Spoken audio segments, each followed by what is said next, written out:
On Friday, we start logical fallacy notes. So we're going to go over some things with your weekly syllabus, but make sure you open up notebook to where those notes pick off from. What was the last one we did? I know we did anecdotal. We got the slippery slope, the direct TV commercial. So we'll pick up from there.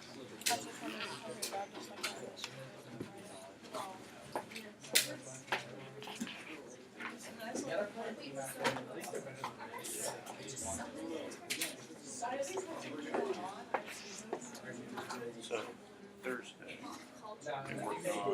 we worked on stuff in one, the line numbers are there, who's talking, who are they talking, context means what's going on, and then what kind of figures speech similar personification, and explain the comparison.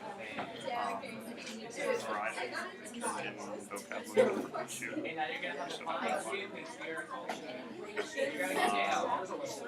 and we started reading scene 2 on Friday.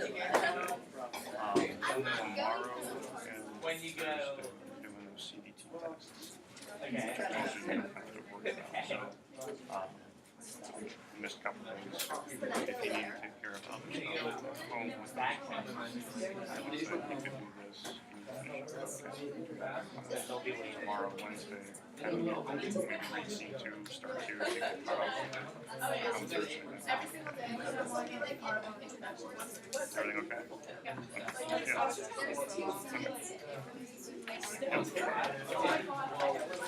So still tomorrow, staying here so that if you have questions, we can still go over it.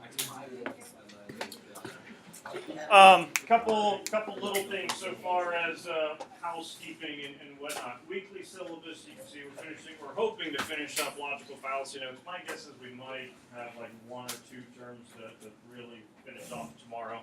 We'll just kind of wait and see how that goes. Friday is when you have that logical fallacy quiz, which remember is going to be matching. The big thing I told you about that quiz, that I'm not making it sound like it's impossible by any means. It's a matching quiz, but it's not just straight definitions. It's examples that go along with it. So certainly want you to know what each of the fallacies mean, but as we go through the examples, can you pick up which one it is? So looking over your notes would certainly be something that you would want to do with that. I do have that topic side, when you take a look at Google Classroom, there is one that says Quizlet links, and the first one up there is logical fallacies, flashcards, and all that kind of stuff. That might be one to utilize, on phone or at home or something like that, and you can make your own note cards with it too, but you could go through the flashcards of identifying what each of the logical fallacies certainly would be. One thing to understand with it, when you look at the other side, it is going to be definition. So this isn't like a double secret way of, I can look to see what his example is going to be on the quiz because he put that on Quizlet. No, it's just the definition, but it might be a way to kind of look over it a little bit just to make sure.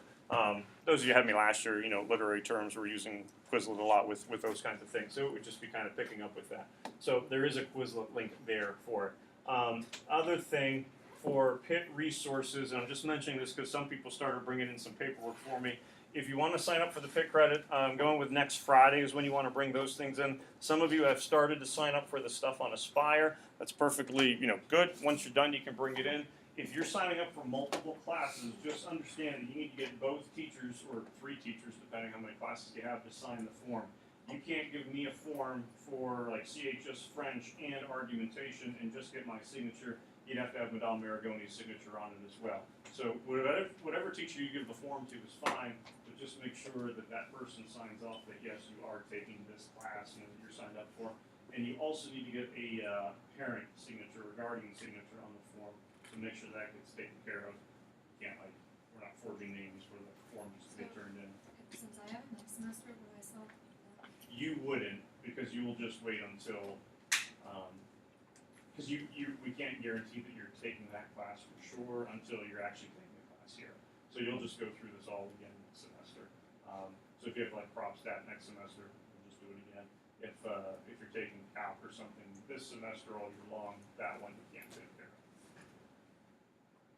And one check, if you were doing multiple classes, would be fine. You don't have to do multiple checks. Should you sign, you plan on signing up for this class? Okay.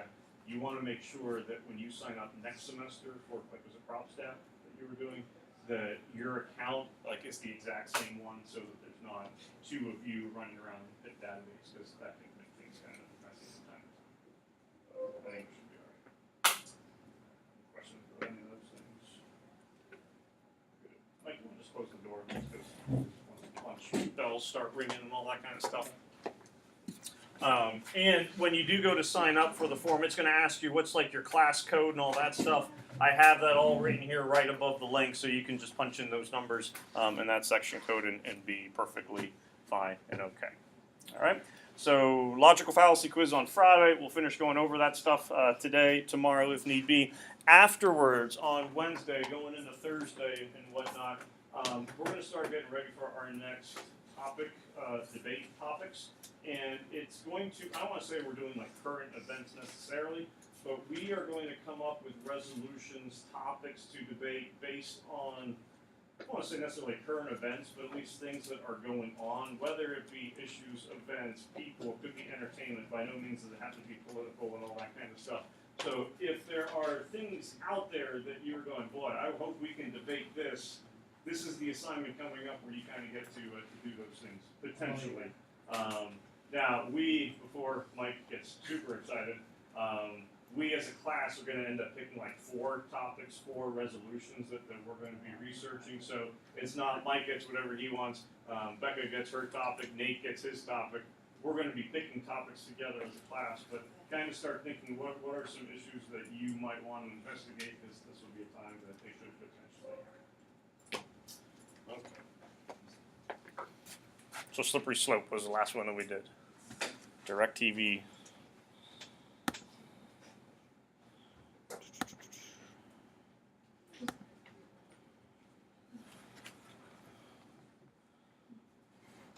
Now we just got to watch the screen bounce around. Did you see they have a spin-off now? Young Sheldon, his new TV show. That's weird. So it's still have Big Bang Theory, but then we have little Sheldon growing up. I want to say Tuesday, maybe? Maybe said. Anecdotal. Almost there. All the things that Sheldon says, I can totally see it all Sheldon saying.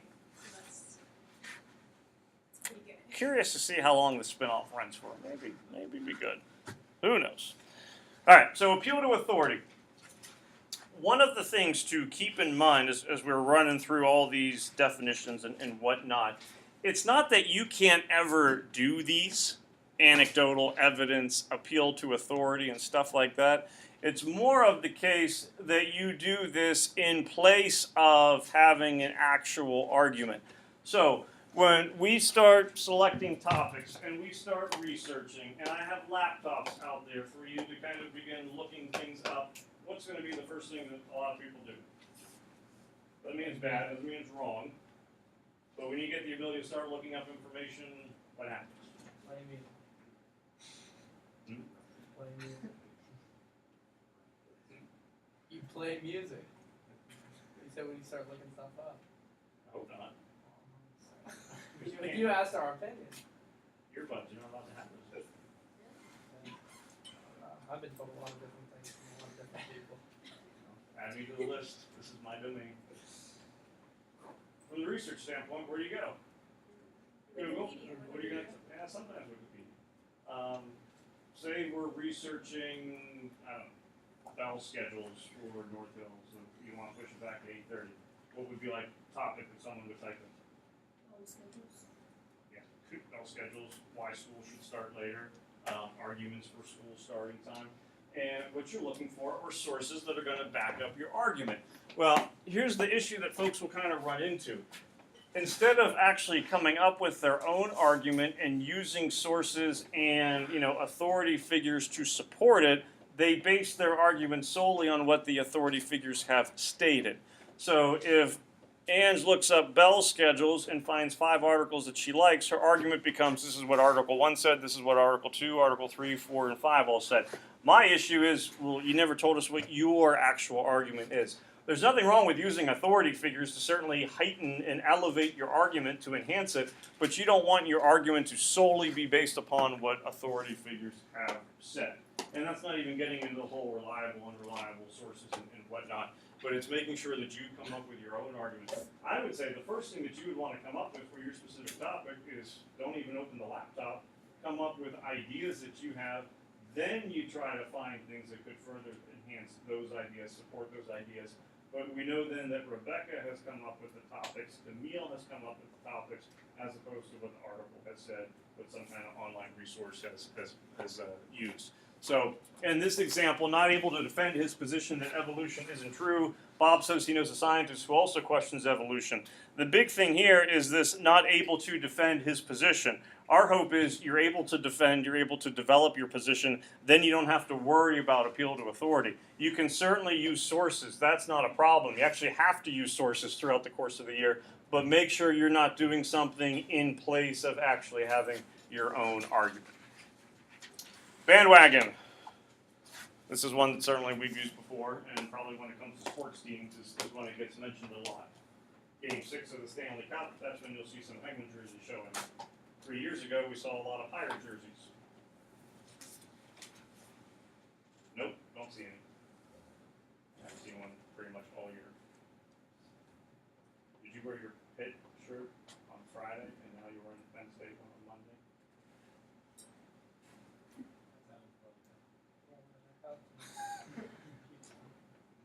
I watched the game on Saturday at a neighbor's house, birthday party. Little 12-year-old nephew was there. He had 2 shirts. One was for Pitt, one was for Penn State. And he was switching them all throughout the course of the game. Not based on who was winning, but based on who was on offense. That way he could cheer for both sides, and good plays were happening no matter what. So he was kind of being a little bit in the sense of bandwagon, where argument claim might be based on actions of others. Again, in this whole absence of reason. It's a little bit different from dealing with something that we call ad populum, which argues that something is good because it's popular. This one kind of involves some kind of pressure to align, if not at least with the majority, with a large group of people. So ad populum is you do something because it's just simply popular to do it. Bandwagon does kind of denote the idea that there is a little bit of pressure to kind of go along with it. Video, hopefully it plays, since it wasn't working second period. It's a commercial from California, and it is for Prop 8, which now isn't even a question, but this is before same-sex marriage has been legalized.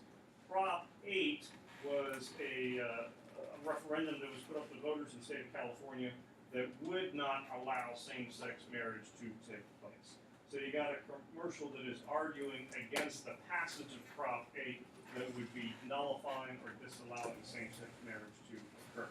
So watch it. Bandwagon. How's it happening? Take a look at it.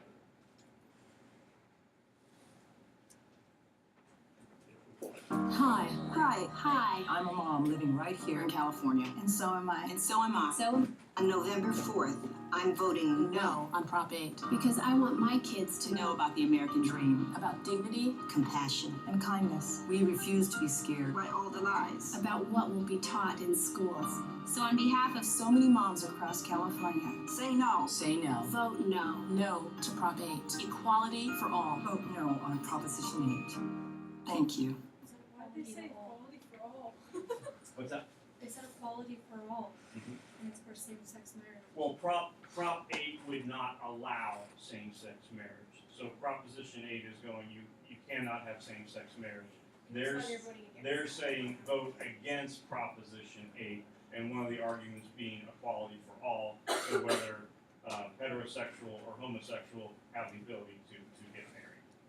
So Prop 8's not going for the passage of it, but it would be saying don't allow for it to happen.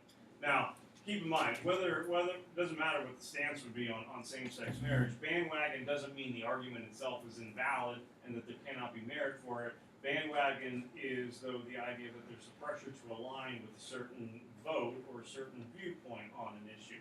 And certainly anytime you get into political votes and things like that, you're going to have bandwagon happening no matter what. What is it about the commercial where there is the bandwagon appeal and not just going vote no, vote no, vote no, but who are they using to say vote no when it comes to Proposition 8? moms. Okay? So, and again, there's a blend of things that would be happening here, but it's a little bit of like an emotional appeal. It's one thing to say, here are random people's viewpoints, vote no on this, you know, or vote yes for some other kind of issue. But there is that if mom is voting no against it, or if all of these moms are voting no against it, then maybe I should vote no as well. Now again, it's depending on a lot of things. It depends on the relationship with mom and the idea that you are going to agree with mom and whatnot. But that's where kind of that bandwagon is coming in. Again, it doesn't mean that just because something is using bandwagon appeal that A, it can't be effective, and B, that there cannot be validity behind it. But if the sole reason for a person to vote no against something was, the mom said not to do it, so I'm not going to do it, that's going to be bandwagon coming in. Questions about that one? Remember, if we need to go back, let me know. We're going kind of rapid fire so we can try to get through all these and we can start new stuff tomorrow. Loaded complex question. On Friday, I said there's pretty much 3 reasons you want to be aware of logical fallacies. Number 1, so that you don't accidentally use them. Number 2, so that when someone else uses them, you can go, hey, logical fallacy, your argument is invalid. Anyone remember the 3rd reason why you want to be aware of logical fallacies? So you can put them out. No, that was what I just said. That's okay. So that you can use them as traps if you think it will work with the opponent that you were going against. Hopefully you can't use them as traps in here, because I would hope that you can figure out that someone's using it. This is one that you can use as a trap to a person who you don't think is going to pick up that it's a loaded question. Loaded question or complex question, both terms mean the same thing. Simply means that no matter how you answer a question, you look bad, or you're setting yourself up. So if you can ask a question where no matter how a person answers it, they're in trouble, that can be very effective. Attorneys love complex questions. So we got a couple up here. Let's start with the second one. Don't you trust me? More often than not, who would you pose that question toward? Probably towards a parent.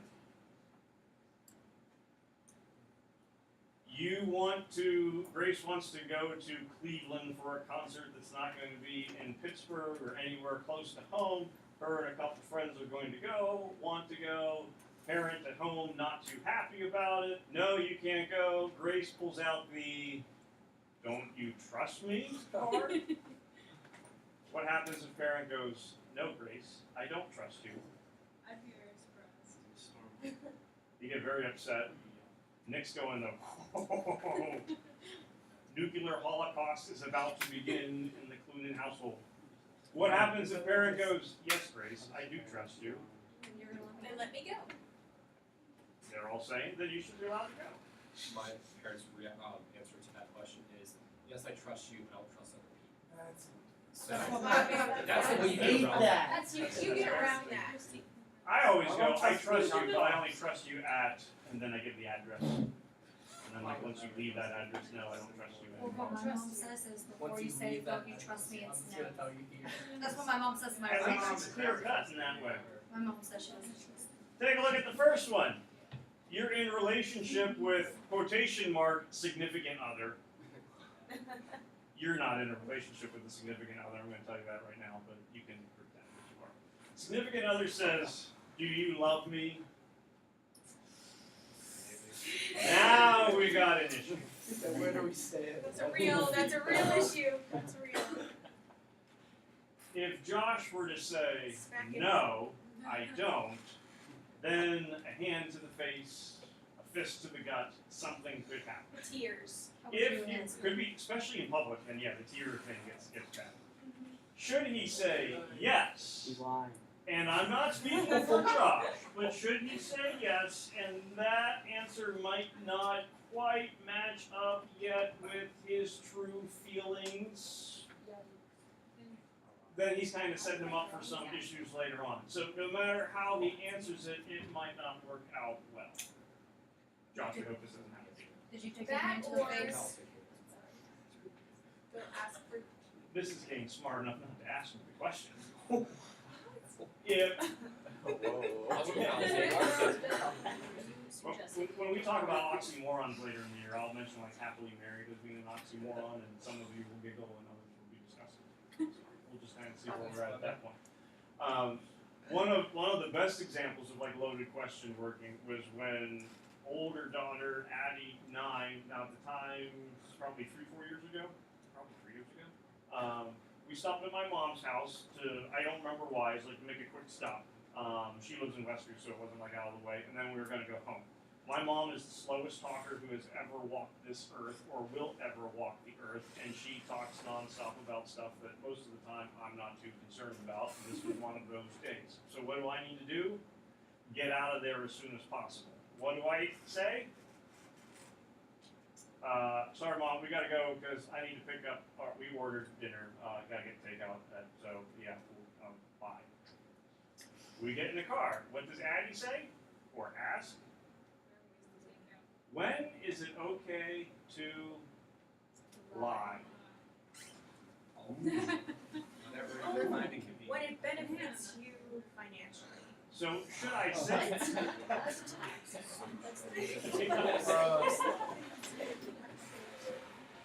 Okay. Let's say I take Emma's answer and I take financially off and go, whenever it benefits you, what am I now opening up the possibility for? Tax evasion. She's gonna lie. If I say never, what is she gonna ask? Why did you lie? And why did you? Then you speak I up. just turn up the radio and then she's saying whatever song was playing at the time. I think it was Taylor Swift, and then we didn't have to worry about the conversation. So that was the way out of it. But it's not to hurt somebody's feelings. That's like the best answer that I could give. It's always So if the question is, do you love me, and it's going to hurt the feelings, then I guess. Maybe you should just turn up the radio for that conversation. Yeah, radio sounds No, you put better. the earbuds in. They never hear the question. So complex questions. Now, Bring up ice cream. if you're involved one-on-one in a debate and you purposely ask a complex question, Rebecca could go, that's an invalid question. That's not part of your argument. You're just trying to trap me. But if you're in a situation where you can use it as entrapment, to get someone stuck in a position that is not going to be beneficial for them, and you don't think they're going to recognize complex question, then you're okay. Depending on the answer, I guess. Appeal to emotion. Again, take note. Definition: manipulating an emotional response in place of a valid or compelling argument. Appeal to emotion is traditionally a good thing. Remember, the term that we use for that is pathos.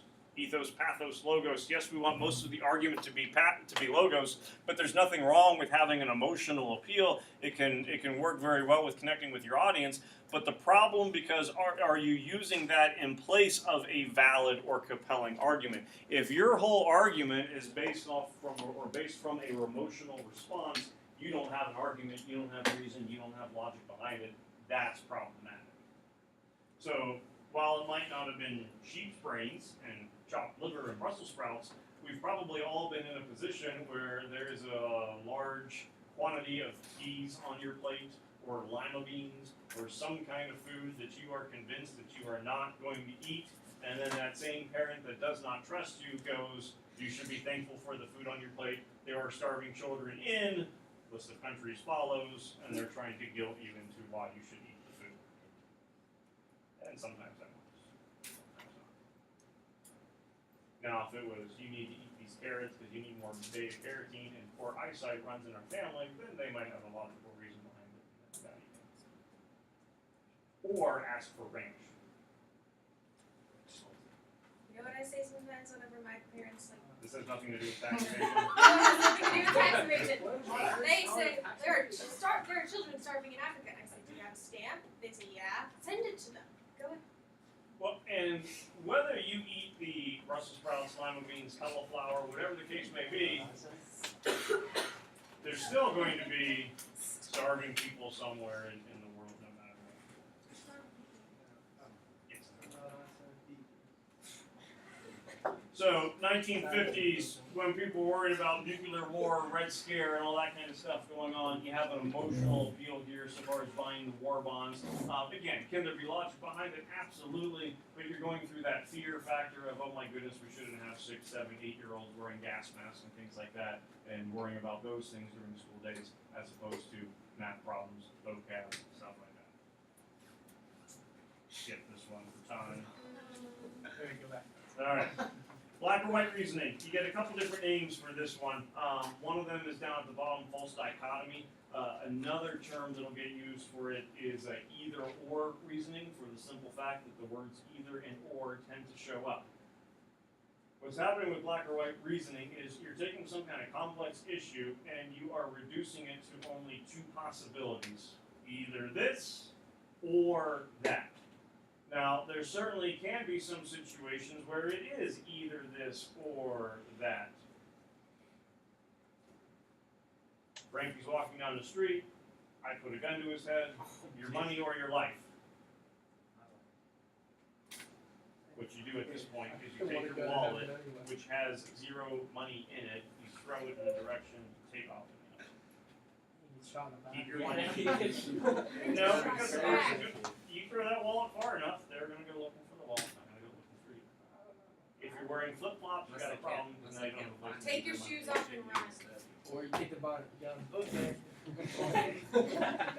I say whenever they like turn around to go for the wallet, you tackle them. Alright, so issue again, listen up. Issue again is you're taking something that is complex and you're reducing it down to two outcomes. Are there some things again where there are only two? Yes. But if you're taking a look at some kind of serious issue, whether it be like a healthcare reform, money for schools, things like that, you know, even something as simple as should we make the school day start later for high school students and things like that.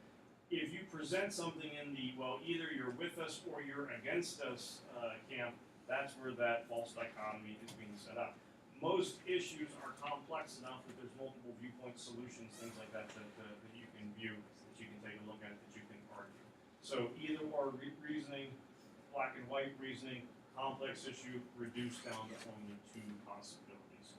Again, this could get used where someone is presenting an argument, well, since they're not for me, they are clearly against us, and you know, whether it be against us as a school district or as a country, the person would be able to go, wait a minute, you're being guilty here of black and white reasoning, you're trying to take something that is so complex and reduce it to two alternatives, you are missing the point, and then you can kind of present what your valid argument would ultimately be.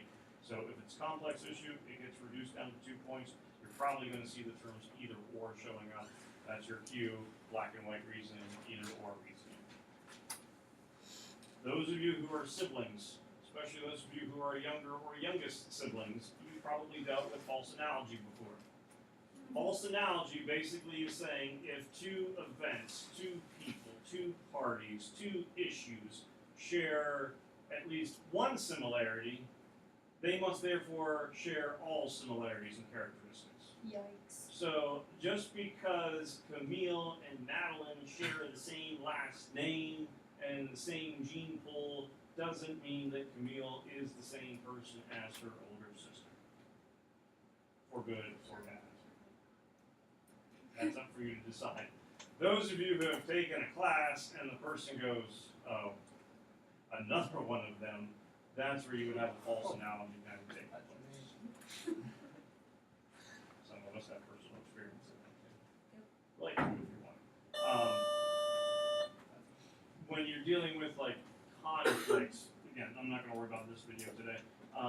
This person's going to present an issue where there's characteristics in his mind of the Vietnam War and also a conflict that the U.S. was involved in Afghanistan. And since at the beginning they share these similarities, they're both going to end the same way. The problem is with false analogy, it's kind of like slippery slope. You are predicting what is going to happen as opposed to making an argument about what has happened. So anytime you get in that future forecast business, there's a good chance there's probably some kind of logical fallacy that's going to take the shape. But just because two people, two events, two issues share one or a couple similarities doesn't mean they share all the similarities. Hence false analogy. All right, ad hominem. Latin phrase again. To the man. So you are attacking a person's character that's not relevant to the issue in order to undermine their authority, their logic. There could be some arguments where a person's character may be important, but if you are simply going, you have to dismiss everything that this person has said because he, she, does not like or does like blah, blah, blah, probably have ad hominem take place. This would be the one that we certainly are going to stay away from because we're not going to get into the finger pointing of don't listen to Nick or don't listen to Brittany or don't listen to Rebecca. Their point is not valid because you're going to be creating your own valid argument, certainly, that would be going up against theirs. Would that be potentially political bias? It could, I would say every single logical fallacy probably has some kind of political root to it. The easiest thing with political would be like political party bias. Don't listen to what that person's saying, he's a Republican. Don't listen to what that person's saying, he's a Democrat. Would certainly be a case of it. If, this is an extreme example, doctor gives you a diagnosis that's not so good, don't listen to him. He's known for cheating on his wife. You're dismissing his medical credentials because of personal characteristics that you're not in favor of. But yeah, I'd say political bias is when it does show up. Now, in political arenas, can ad hominem work? Sure. Don't vote for that person. He or she has, and then if you are dealing with some kind of ethic moral issue, that might sway voters from not voting for a particular person. So there can be some relationship, but if a person has a credible argument that logically makes sense, it would be incorrect to go, hey, that argument's not valid simply because of something he, she has said, done. Especially if unrelated to the issue. Volume on this one's a little soft.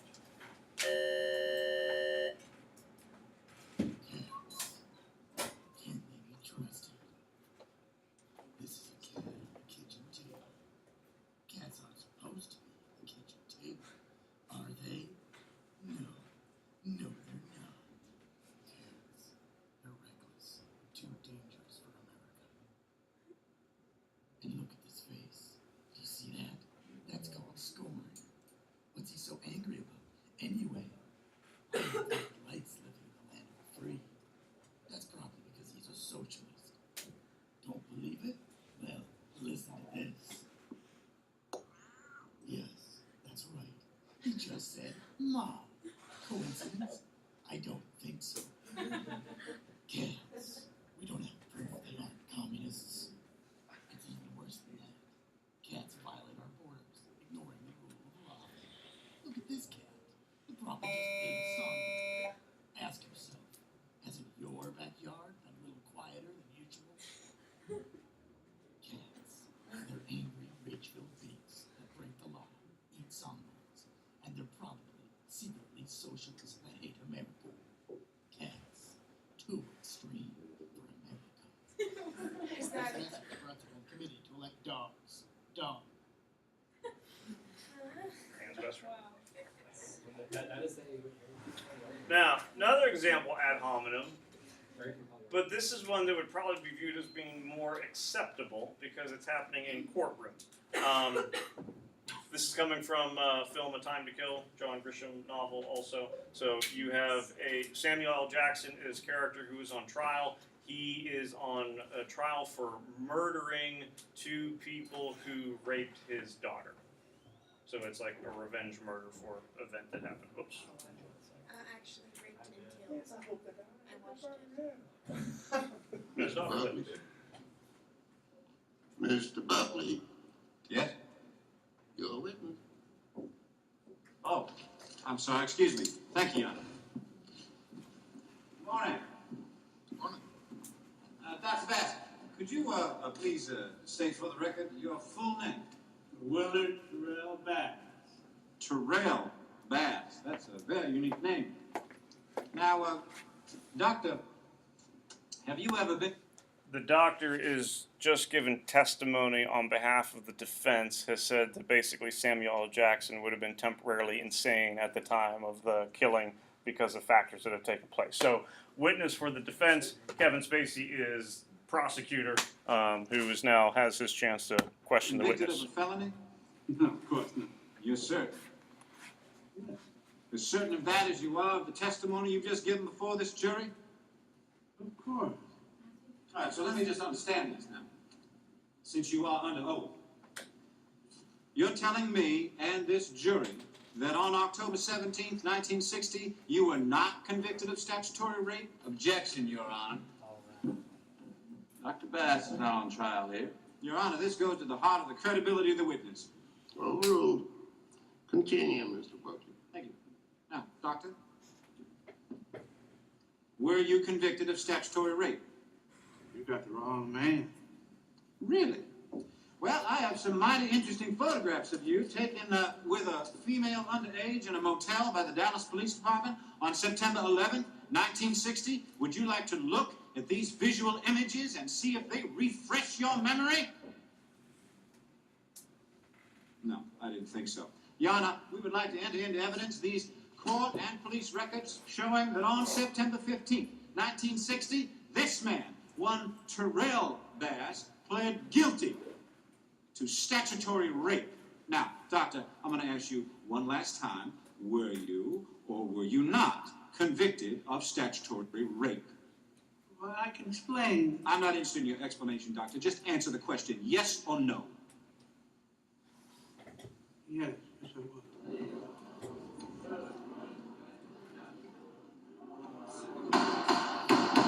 That's allowed. I have nothing further.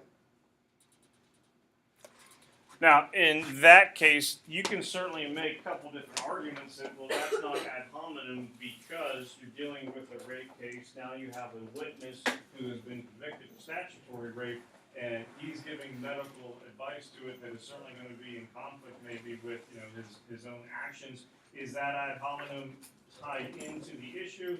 Well, if you're on the process, certainly going to go yes. If you're on the defense side, you can go in. But that's not dealing with whether or not Samuel L. Jackson's character would be emotionally sane, insane at the time of the murder. So it can certainly go multiple ways with it and multiple interpretations. But a courtroom, a witness's credibility, that is certainly a place where I think we're looking beyond like the political biases that would be taking place, where you do worry about a person's background and whatnot with the events that are taking place. So that certainly would be an arena where those things are allowed to happen.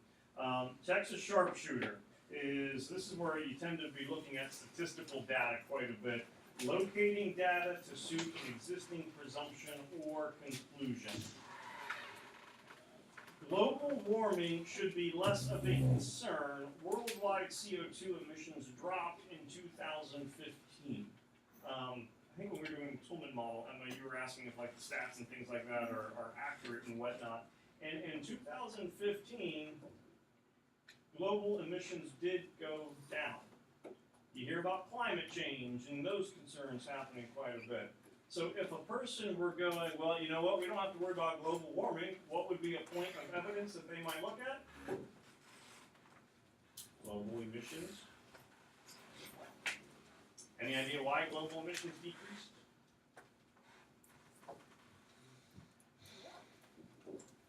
We burn less fossil fuel, we planted more trees, the ozone layer magically started to fix itself. Guess whose economy was in a major recession in 2015? Not the US, China. China's production plummeted.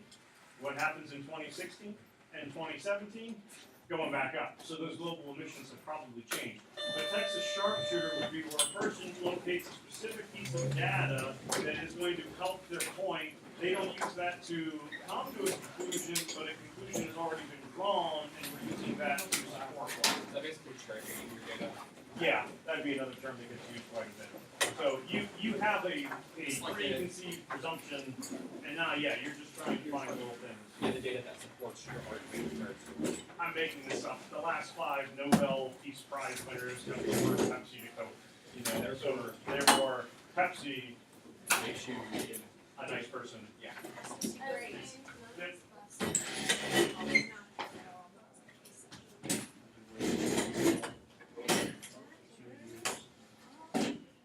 Finally here. Thank you.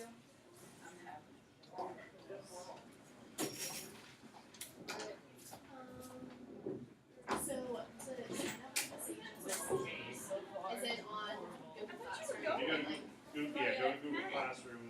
one of them says like quick resources, and that's where that. Okay, I just didn't know. Yep. Alright, thank